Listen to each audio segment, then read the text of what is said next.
So, welcome to episode 23 of No Shame here at the Limor powered studio at SBG Dublin 24. We're actually shooting on a different day today. Feels a little bit strange. I'm more awake. I think I got out of bed, you know what I mean?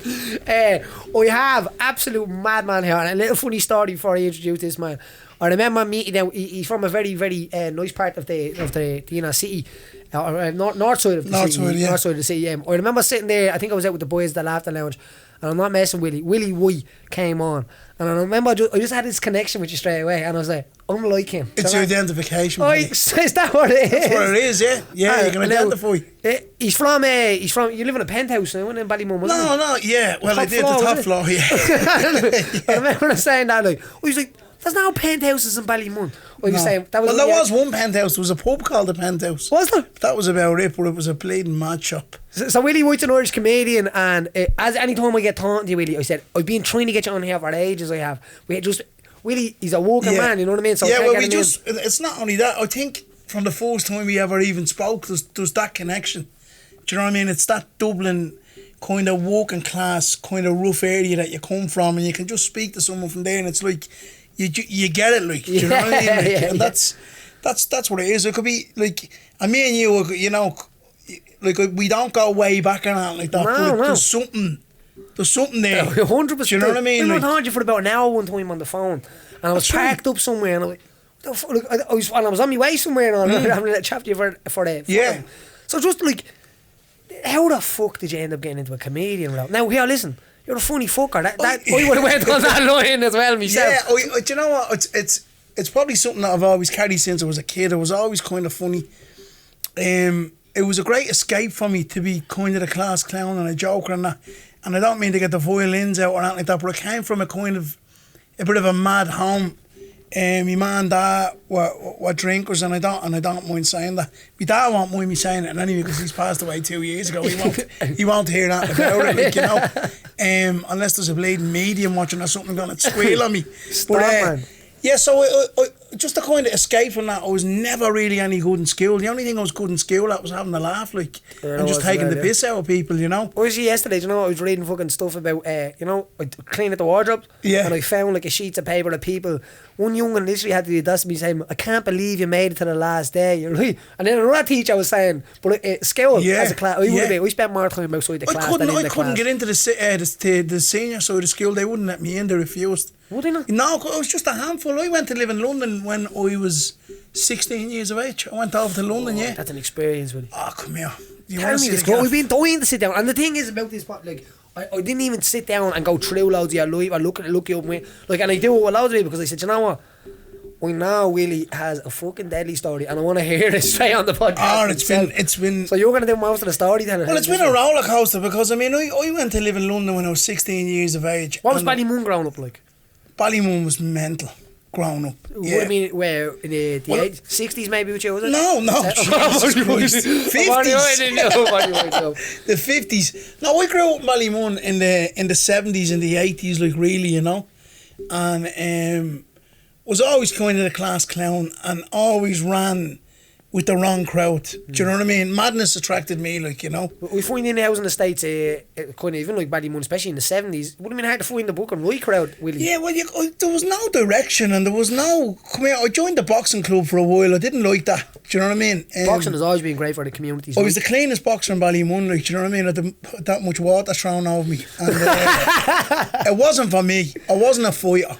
I was a joker, do you know what I mean? And I wasn't into scrapping or anything like that. So that didn't kind of float my boat, do you know what I mean? So how did you feel with like living in, because there's no doubt you're going into a bleeding load of knockoffs. Oh yeah, I've been in loads of scraps, like, you know, battered most of the time. Yeah, like, do you know what I mean? Calm, sweaty, hard in your chest. I mean, even you never get used to that. No, even to this day, like, if I get any confrontation, like, I you know, we ring someone. It's just the whole fear of it, and I don't know whether it's because I was brought up in a very violent household. My old man was a bleeding, you know, he was a tough old fella, like, and I mean, sometimes you were getting hidings for stuff that you're doing, and then other times you'd be getting hidings for nothing, like, do you know what I mean? I used to think that sometimes my dad would be watching cracky films on the telly and he just walk away and try boot it in the bleeding head or something. You kind of go, what was that for? But No, come here. I understand, like, kind of now looking back at my dad. Like, my dad only passed away a couple of years ago. Cancer. A lot of anxiety comes with that as well, doesn't it? Like, Yeah, but for you to shake that. Yeah, well, when I look at where my dad came from, like, my dad came from a really big family, and when I look at the job that he done on me and my sister, like, I kind of go, well, do you know what? He actually done a really good job coming from where he was coming from. So I had loads of acceptance and I had loads of love and I had loads of understanding from someone who had, you know, who kind of hated this man growing up, you know, at the end of it all, like, at the end of the day, and I just felt a real love and strong understanding and acceptance about that. Yeah, he done the best that he could, you know what I mean? So he went on his merry way, and that was it. That was it. Like, and all you're left with in times like that is just memories. Like, you know what I mean? I've got some great memories of him as well. Like, you know, some really funny memories. I remember years ago, the Chinese we had was down at the library in a van before we had a shop, the Chinese in Ballymun. Were the Vietnamese? And my dad went the down. Vietnamese vans they were, weren't my dad went down years ago to get a bleeding curry, and he was gone for ages. And me, my mum, my sister were sitting in the flat in Ballymun going, where is he? We were bleeding, starving, like, you know. And about an hour later, he knocked on the door and he had a big graze down the side of his face and his suit was ripped. My dad, really smart dresser when he went out, you know. And he'd put Connor to shame, like, and he really bleeding smart. And my ma's going, my ma wasn't worried about me, dad, like, she's going, where's the fucking curry, like, do you know what I mean? We were starving. And he's going, fuck you on the curry. And then he sat down, he was having a smoke and he was telling us what happened. That he was at the van getting the curry and he was about to go up next in the queue and a fella bumped in front of him. So he had a bit of an altercation with your man. He says, here, I'm bleeding in the queue. Your man's got, who are you talking to? He said, and your man started whistling. Your man, he said, I didn't know what your man was whistling at. He says, next of all, he's seen a bleeding Alsatian. So your man hoosed the dog on me dad. Me dad was running across the bleeding Ballymun Road and he tripped. That's why he had the big scrape down his face and the bleeding dog at him. And me, my mum, my sister was trying to hold in a laugh, but we knew the wrong thing to do was laugh, do you know what I mean? Yeah, so the story 100%. Was worth more than the curry, like, you know. Did you get the curry in the end? No, we didn't know. Beans on toast, no, something like that, yeah. Cereal. Yeah, good council dinner. Oh, Rice Krispies. Chips, eggs and beans on Sunday, yeah. That's a cracker, that is, still on a Sunday, chips, eggs and beans. Yeah.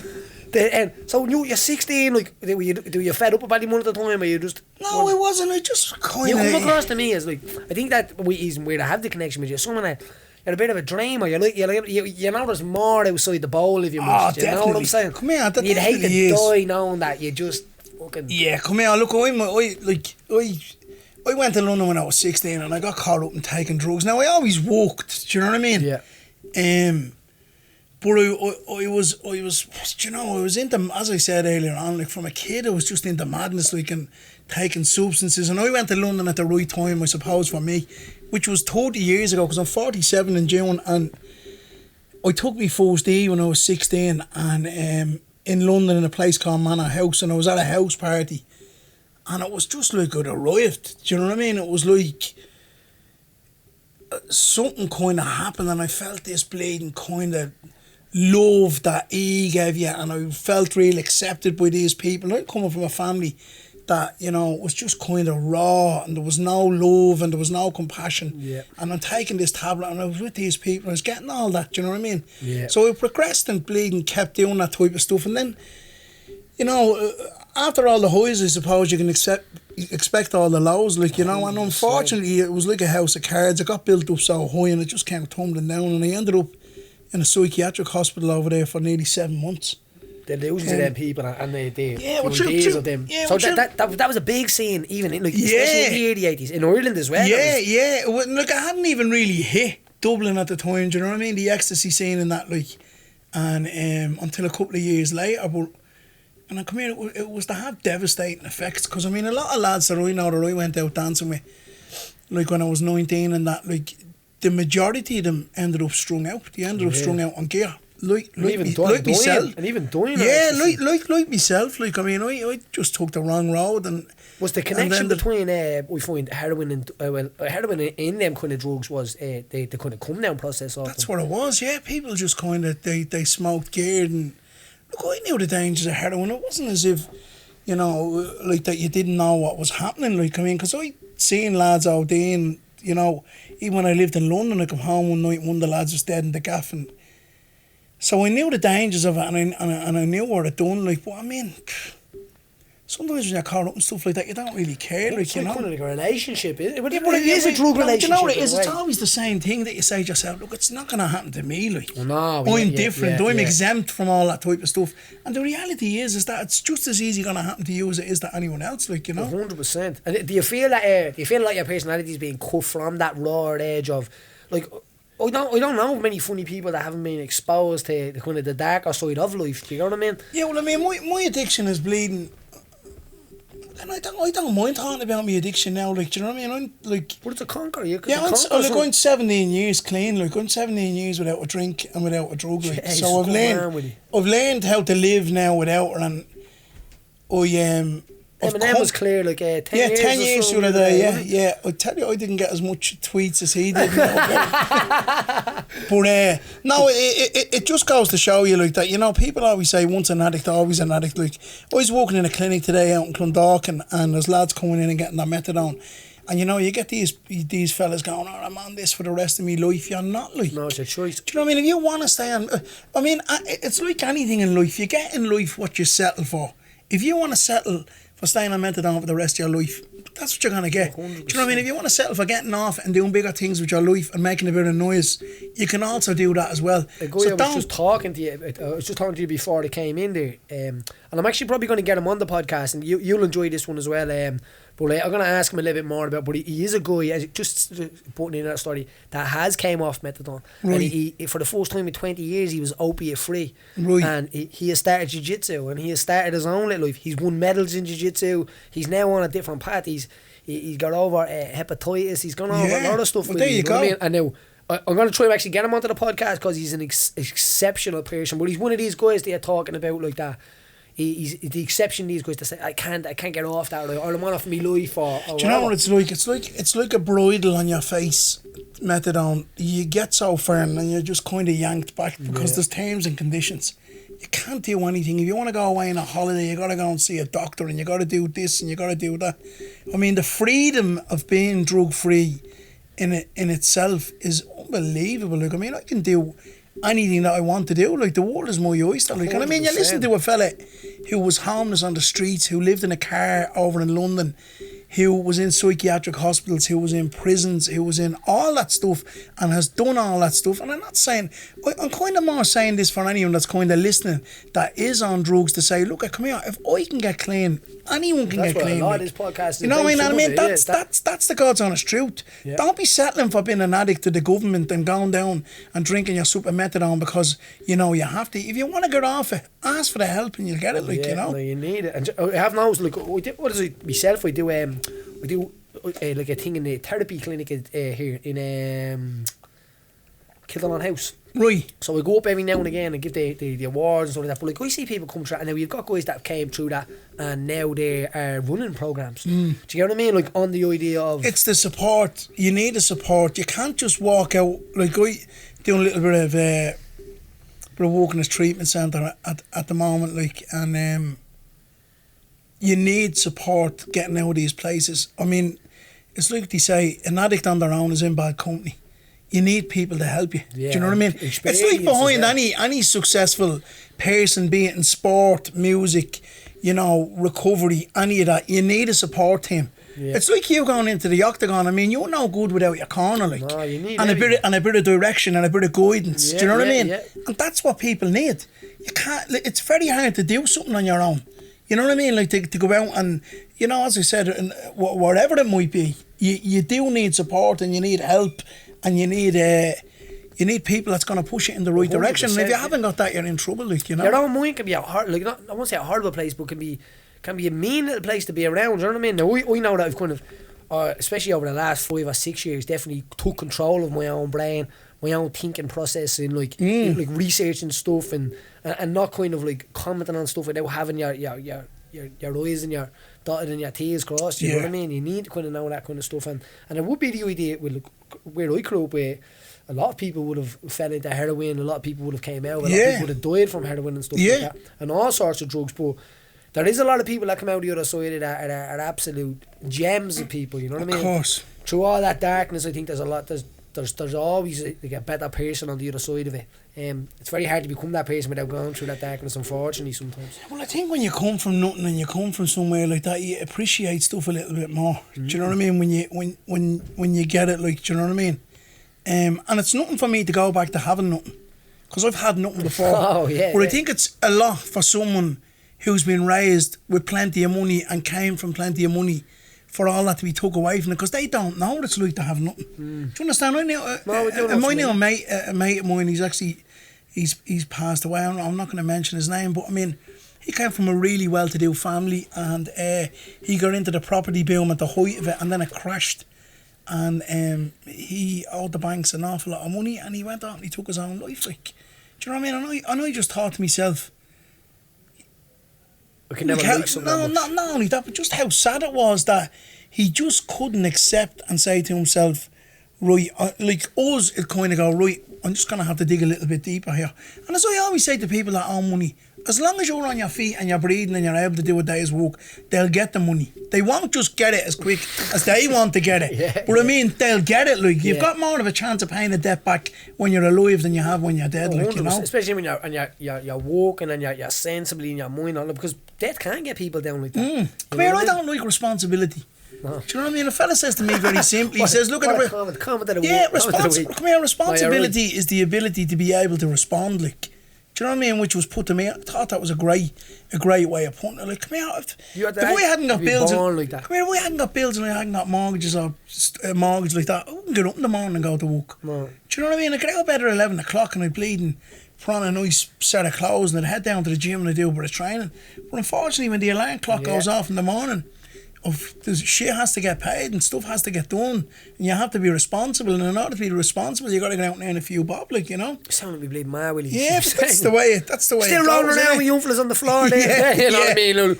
Yeah, but there's MMA, man. Yeah, but there's a few quid. I'm only messing. Do you know what I mean? No, not walk. You're doing something what you're passionate about, you know, and what you like. But this is what I want to get into with yourself. So, how do you turn that around? Like, because there is a pit of, and I've been unfortunately, like, I never got involved in heavy drugs like that or that like that. You know what I mean? But I definitely seen it going on around me. You know what I mean? I know the path to drugs, if you must say. You know what I mean? I know how it works. You know what I mean? Like, where you can see somebody kind of excelling into it, and it's like, no, not me. And it's usually a glorious little descent, and then all of a sudden the crash comes down on you. You know what I mean? Yeah. But the idea of twisting that around and becoming somebody that makes people laugh, then, you know what I mean, like that, giving laughter to the world. And as I said, the reason I was having a good night, and I remember just going, I remember you keeping you in my head. I actually seen you walking out of the comedy club and then walking up the road and up the laughter lounge. Yeah. And I remember going, he's one of us, you know what I mean?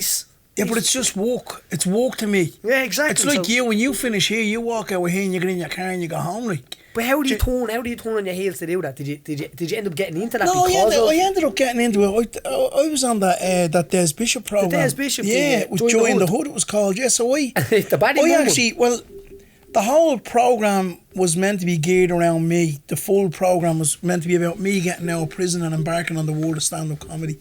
And I didn't want to do that because it was only an early recovery and I was very vulnerable and I was very raw, and so I declined it as much as I didn't want to be branded kind of, the drug addict kind of comedian, ex-criminal, because it got into, why we in prison and stuff like that, and I didn't want to disclose that to people, So I left it, and then when the opportunity came up for the Join the Hood thing, I was asked to get involved in it, and I got involved in it, and it was something that I don't regret.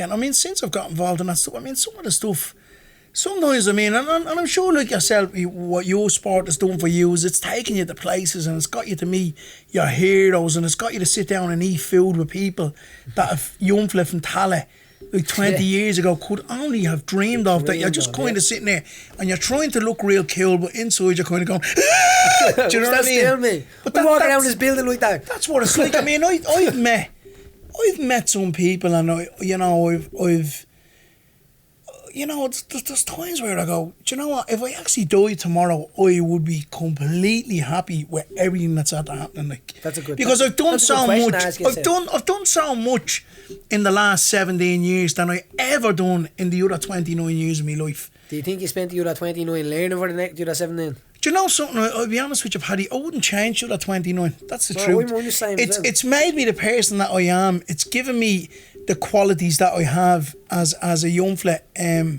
coming from Ballymun, like, with nothing, like, do you know what I mean? I had no education, I had no material goods. I lived, you know, well, I done a bit of work, but most weeks when things got really bad in my addiction, I just lived for me labour. And when I lived for me labour, 9 times out of 10, there was 3 fellas outside the bleeding post office waiting to take her on me, like, do you know what I mean? So maybe at times like that, I probably could have been handy at a bit of boxing or a bit of MMA. Do you know what I mean? I was already talking to somebody about 188 or something the other day. I was talking about the 188, the labour. What was your labour back in the day? What was it? 188, yeah. It was still back in the day? Yeah. I think it was, yeah. You'd be a millionaire then, like, across Europe at that year. But you know, when I got out of jail and I was doing a recovery programme down on the Strand, like, I think I had 90 quid a week or something like that. It was £90. It was back in 2001. And they were the bleeding happiest times of my recovery.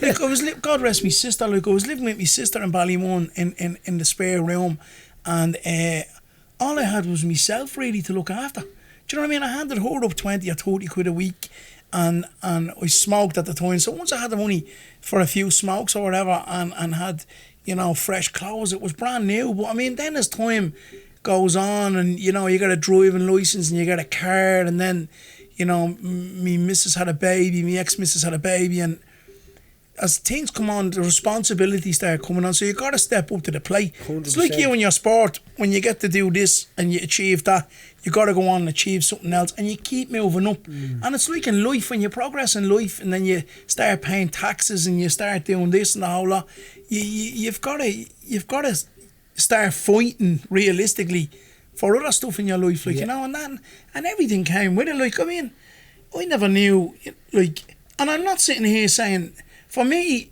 it's life isn't about the outside stuff, it's an inside job for me.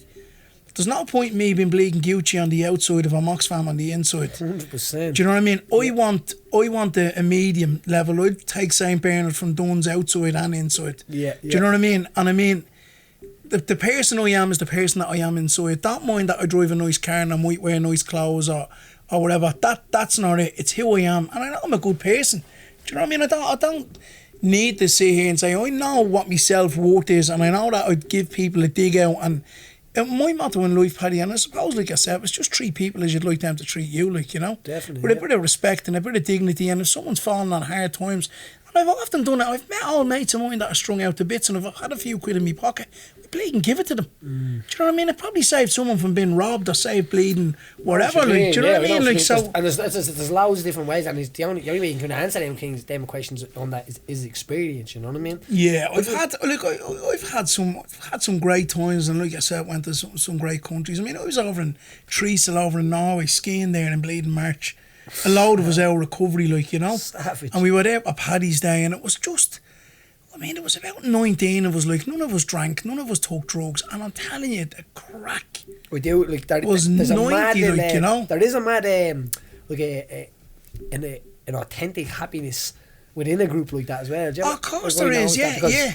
They had to find happiness through, like, the authentic way, you know what I mean? Well, I think the time that you really see that the person that you are is when you're on your own, like, you know. 100%. We're all great around people. I'm a people person. I love me own. You know? Yeah, I'm a people person, but I like to spend time with myself sometimes as well, you know. You can't get your own, if you can't enjoy your own company, like, you have to ask yourself that question, can I enjoy my own company? Well, come here, if you're not good company for yourself, the chances are you're not good company for anyone else. Like. No, see, my problem is when I'm on me hook and on, Willie, is though I start going down these bleeding, I start analysing. Not even about myself, like, I'm kind of done with myself, you know what I mean? I'm like, you're fucked up, you know what I mean? We have that file's done. But then the idea, today I was on the 9/11 conspiracy theory yoke, you know what I mean? And I won't even say conspiracy theory, I'm not even saying that word anymore. Right. Conspiracy theory is a word I find that when you're getting to the truth, people start flinging it at people to make them nutters. Yeah. Do you know what I mean? But I won't even go into it, but there was a great, I was watching an episode today, 2-hour long thing about how the thing was staged, but it's all to do with Building 7. Have you heard that, Building 7? Yeah. Yeah? So Building 7, have you heard this? Beside Building 8. You know your deliveries. Top man. About the 2 towers, right? So the reason I want this is because when I'm on my own, this is where I end up going, trying to figure some stuff out. The other day I thought I figured religion. I think I still did, really. But the idea, the two towers that got hit with the planes collapsed, yeah. But there's a tower beside it called Building 7, right? And that collapsed, but that got hit by nothing. They said that the forest or the office fire, that's where it happened. Right. But it was announced on the news that this building had collapsed like an hour before it had actually collapsed. Yeah, I don't know. There's mad shit going on into it anyway, but when I'm on my own, that's where I end. Everyone always asks, you know, where were you? You know, and for someone that asks a bloke from Ballymun, like, where were you when the Twin Tower? You know, like, thank fuck of an alibi, like, you know. Do you know what I mean? Oh, Willie started paranoid to death. Why? What are you trying to say? Will Coyeda or something like that, do you know what I mean? What was your answer? No comment? I was actually, do you know where I was when it happened? I was actually up in the field in Finglas on a horse with a couple of fellas. We were having a bit of laugh. I could have guessed that. Yeah, honestly. I could have guessed that. But remember, come here, look at it.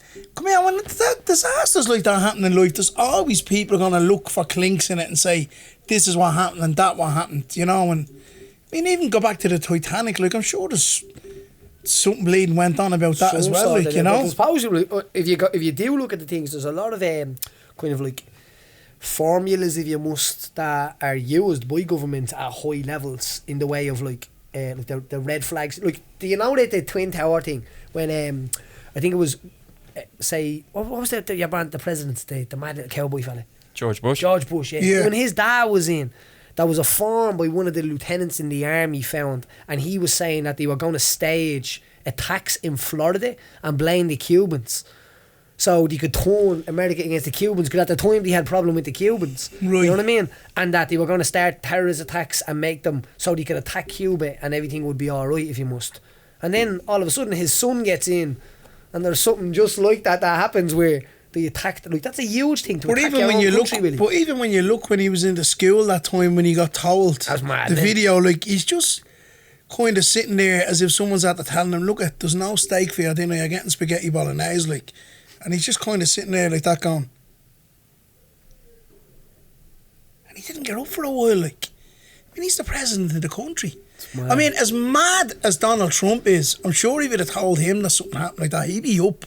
I mean, there's another thing, like, should he be bleeding running the country? No. I mean, I wouldn't let him run a fucking bat. No, do you know what I mean? Like, it all boils down to money. At the end of the day, with him. all of that shit and all of them wars and all of that stuff is money, you know what I mean? But the sad thing is, I was saying the other day, and it fucking annoys me, but as I said, my own time, I end up going too far with this and I piss myself off. That's when I'm bad for myself. What I'm always I'm grand, but like the idea of that's been going on and people don't give a shit. People really don't care, because people are like, go away with that bleeding nonsense made up stuff, and you're like, that's exactly the answer. That somebody that, I think he said something great, he said the Italian government, say if the mafia didn't know, if the Italian police didn't know who the mafia were, who would that benefit?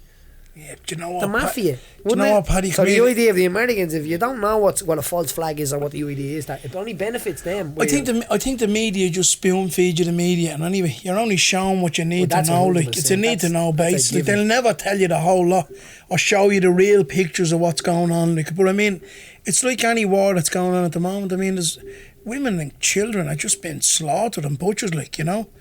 You know, it's just it just advances to another level. I mean, social media on a whole is an awful lot to answer for. Like, I mean, even messages you get on WhatsApp or stuff. I mean, I gave up Facebook. I mean, I seen stuff on Facebook, kids being blown. I'm kind of going, how was this social media like? Do you know what I mean? Like, and so I don't know. I think we've a lot to answer for society, and I mean, even the perception that teenagers have of sex nowadays with the availability of porn, like. Do you know what I mean? Like, they think that it's normal to be doing some of this stuff that's going on in these videos. Like, I mean, if I done that stuff when I was 16, man, I'd be up bleeding Arbor Hills. I'd be doing 10 years. You're right, yeah. Do you know what I'm saying? We had a conversation about that with somebody else the other day about fucking. Now, I'm not man at the porn myself now, you know what I mean? But I was saying, like you were saying something about YouTube was on the telly downstairs, and I was like, make sure that's off just in case. And I was like, yeah, stuff that comes on the bleeding telly these days, I was like, it wouldn't even like. It's not even porn. But do you know what I'd be frightened of? Because Because I don't have a lock on my phone, and maybe I should. is that my youngest daughter is 10, and I mean, some of the stuff that people send me, you're kind of going, Oh, no. do you know what I mean? And you're saying to yourself, delete it, but sometimes you don't, like. Goes to your WhatsApp, You and know, goes into your group, yeah. so fuck like, me, and man, my them. daughter just be saying to me, you know, can I use your phone, Dad? And I'm giving her the phone, and then there's moments I'm going, and then, now what I've done of late is that when she's using the phone, I have her sitting beside me. Yeah. Do you know what I mean? Because I mean, for any young one, not only my daughter, I mean, to see some of the stuff that's going on, it's seriously fucking damaged. It's like, you know? crazy. It's really, a little thing last year before we leave here, I don't even want to get into it with you, but this whole bleeding thing going on with the yes or no. It's not something that I want to have me bleeding the idea on, but I did see something. I did see Jim Jeffries. That's what I said I wanted to chat to you about. I'm gonna go left winger. I'm gonna say no. No, really? Yeah, I am. Yeah. What, they're murdering kids. That's what they're doing. That's what abortion is. Don't get me wrong. I know you can kind of look at it and go, but what if it's a case that someone has got raped or something like that? Look, come here. Faith is faith. Whatever's meant to happen in people's lives is meant to happen, and I hope we don't get into trouble for that. I'm having my opinion, and everyone is entitled 100%. to have their opinion. People are entitled to say yes, and people are entitled to say no. Come here. Would I be into going out there on the mat and bleeding, butchering 3 young fellas? That's murder. It's the same thing, because it's only a child grown in a womb. Like, I know I mightn't have feelings or anything like that, but you're taking a life. But the idea of, say, and this is like, I won't say I agree with you. I agree that everyone is to their own choice. But I agree that if a certain amount of weeks, it's like, cop on. You don't just wake up one day and decide that, do you know what, I don't want to have a baby anymore. But the idea of, when you hear some of the stories, like, if there's a heartbeat left in, say, like a 9-week or a 12-week, like, fetal, whatever they call it, so many different things. It's so confusing with so much stuff going on. So you need to how they're just spreading it all over the lamppost. Like, it's not very dignified. You know what I mean? In a way. But you know what, as well, Paddy, I'm going to be honest with you. I haven't read this thing about the 8. Like, so this I haven't sat down. I haven't studied it right. So this now, is I don't know whether you have. I have. I haven't. So maybe I'm giving an opinion on something that I really don't know about. But what I am giving an opinion on is that I'm giving probably an opinion on abortion. Like, yeah. Do you know what I mean? And my opinion is, I think it's wrong for somebody, you know, and I'm not taking any girls' characters or anything like that. People don't want to have kids for different reasons, like, but I mean, if you're going out and enjoying yourself and you're getting a bit of Martha Hickey, like... Yeah, but that's what this lot is about. This one's about... so the idea of repealing the 8 is that a doctor... Say if you were in a car crash, right, and you're a woman, and that baby was putting a strain on your life, and they had to abort that baby to maybe give you a chance at living. They couldn't. Like, physically... Come here, look at in that situation. But they couldn't, but this is what this one's about. This is about giving the actual chance of letting it happen, or let a doctor make a decision, a medical decision. A doctor can't make a medical decision now, whether, because you're going into, like, euthanasia and stuff like that, you know what I mean? Is that what it's called? Euthanasia. Euthanasia. That's what, like, so that's the law. Euthanasia is the same as the euthanasia. Do you not? Downs. Yeah. No, we hit all the tractors. I know what you're saying. No, but this is what it's about, Willie. And the idea is, like, you're an ordinary. I didn't know you'd be a no, and I don't want to even get into a debate on it about. But the idea is that me and you are 2 ordinary blokes, and I think that it's important for us to be informed that if we don't vote, and if we do vote, we're making decisions on stuff that we're actually not informed about. Like the idea I just said, like, there was a woman that, right, the baby had died in her stomach, and the baby had kept like a 1 to 2 heartbeat. They couldn't do anything, so they sent her home until the baby died. Now, in between that, your body is trying to reject it. It's starting to create infections. Now, not only that, you're starting to danger further life. Because now your womb and then, like, now the doctors can't touch it. So if the doctors wanted to get rid of the situation that is there, they legally they can't. That's what this opens up. It's not to say that I'm pregnant and I don't want to have to go to England and have an abortion, because you can do it anyway. The idea is that if you go in to the hospital with a medical and the baby is straining on that life, that baby now becomes the number 1 priority in that situation, and the mother is now the second. So you could be trying to save a baby that the mother dies trying to save, and the baby dies in anyway. So it's a loop that's caught. It's not about. But you know what? Maybe I need to go off and read it. It'd be a good and then thing, have an opinion. Because on I think you're a yeah, I'm probably just talking about straight up, you know, 100%. people aborting and kids. I Like. wouldn't have been. I would have said, like, if someone say you're 26 weeks into a pregnancy and you decide that you don't want to have a baby, like, maybe that. Now I'm against that. You get what I mean? But the idea of having a decision. Now, see if you even want to make that decision, you can still, like, if you want to bleed. I think they want to take the charges off the bank office, Paddy, that we're paying back. Do you know what I mean? Yeah, maybe. Give us a few bob back, like, you know. Yes. Do you know what I mean? And come here, I'm not saying that. Look, it is. It's on the agenda at the moment what you're talking about, and it's big news. Like, that's you what know. I'm saying. I knew you were an ordinary. You were a straight up thinking guy. You know what I mean? But, like, if you can get that research on it, I promise you. Look, we're going to try to do we're going to do a yes and a no and get a discussion going, because a lot of the stuff is, you know yourself, when you're talking to somebody, and I'll say that they don't know anything about it, but it's only when you inform them that they either get angry or they get, do you know what, that makes sense, that thing. Yeah, it'd be actually good for you to get a few lads in and get a few lads to read up on it and then have a podcast on it and get people. And come here, do you know what? I'll take that back, not lads. I'd say get a couple of women involved. Yeah, a couple of blokes. 100%. I've got one in mind. And put it out. Like, one of my neighbours, right, I'm telling you now, she should be a politician. She's great. And I won't her name. I'm trying to line her up for it anyway. Right. So the idea is she's awesome. She's a mother of 4 kids. She holds down a household. She's a good looking woman too as well. She is, you know what I mean? And then you got to think about the women that can't have kids. This is it. That's another big idea, or another part of it all. But when it comes into this situation, she explained it very well on Facebook today, and I read it again, and I was like, I 100% agree again. I don't know if ever read has only ever given me a yes. You know what I mean? But anyway, just sort of. Yeah, well, it's down to opinions, isn't it? So it's like everything, like what we talked about at the beginning. We all have our opinion. It mightn't be right and it mightn't be wrong. Oh, no, but it's your opinion at the end of the day. And the thing that I love about opinions is that you can change it. But you know what about opinions is? This is my problem with people having opinions. They have to have an informed opinion. Yeah. Because I do get guys like, I'd say something about, like, say Syria, or say something like. You can't have an opinion on something you don't know exactly, you know what I mean? Yeah. Do you know what I mean? Yeah, that's the truth. But the sad thing is, people are entitled to say the first thing that comes to their brain if you must. You know what I mean? But anyway, we'll soften up real quick. We'll get something soft off Robin here. I'm going down there, Robin. Have you prepared? Are you sure you want to do it? It's two minutes past. We'll 7. do one. I've got a class now. I've got Yeah. I've got beginners MMA 7 to 8. So we'll get one in here, right? Yeah.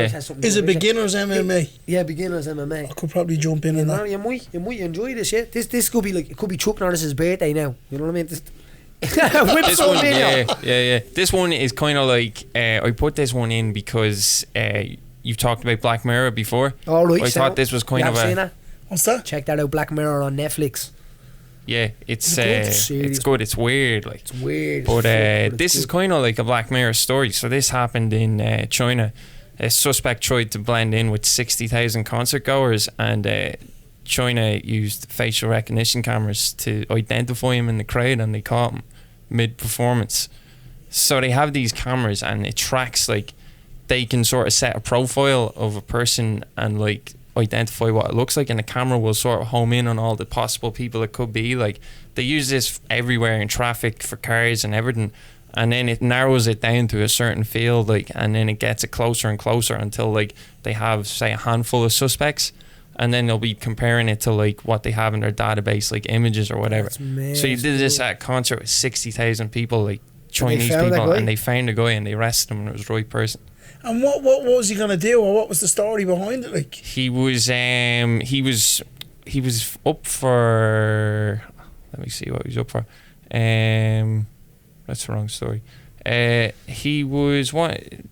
I can't remember what he was arrested for again. Was it bad crime? No, it wasn't like it wasn't a massive crime. You didn't kill anyone or anything like that. Right. But you didn't rob a loaf of bread to feed a starving family. No, that's all we said. Family. It's mad that you wait and see this one. Yeah. I found this in the wardrobe yesterday. You won't even believe this one. Look at this. Oh, stop. Chinese are a great bunch of lads. The whole 75 million. Do you remember this one, Elf? Yeah. Do you know this, Elf? Father Ted. Father Ted, remember? That's right, yeah. You unflip bought me and I found it. I wasn't used that talking about China. I'm like, the Chinese are a great bunch of lads. Chinese are a great bunch of lads. What Where did you get the t-shirt? He me unflip bought me. Yeah. We was mad about Father Ted, Willie. Was he? He still is. No mad way. about Father Ted. Yeah, he watches, he knows them all inside out, lad. Does all the lines and all that. He's fucking classy. He is, Brilliant. man. Brilliant. He's only 10. Some programme. Some best one ever, isn't it? Yeah, I know Ardle. Like Ardle's he's a great fella. It was tragedy what happened to Dermot thing, you know, but come here, look at. Ardle's a good man as well, isn't he? Yeah, he's a good bloke. That is the one of the messed up shit that I've ever seen. I know, yeah. Checking motherfuckers out saying, how could they find you, like? Well, sometimes you're not just the face in the crowd, but the face in the crowd that they want to see, like. Willie, it's been an absolute pleasure to have you here. Paddy, savage gentlemen, story as really well. appreciate Thanks for sharing it. And Not a problem. that bit of enlightenment to other people and other groups on the same journey as yourself, you know what I mean? That's it, yeah. There is hope. There is hope. Do you know what I mean? There is. We are out. Peace Thank out. you.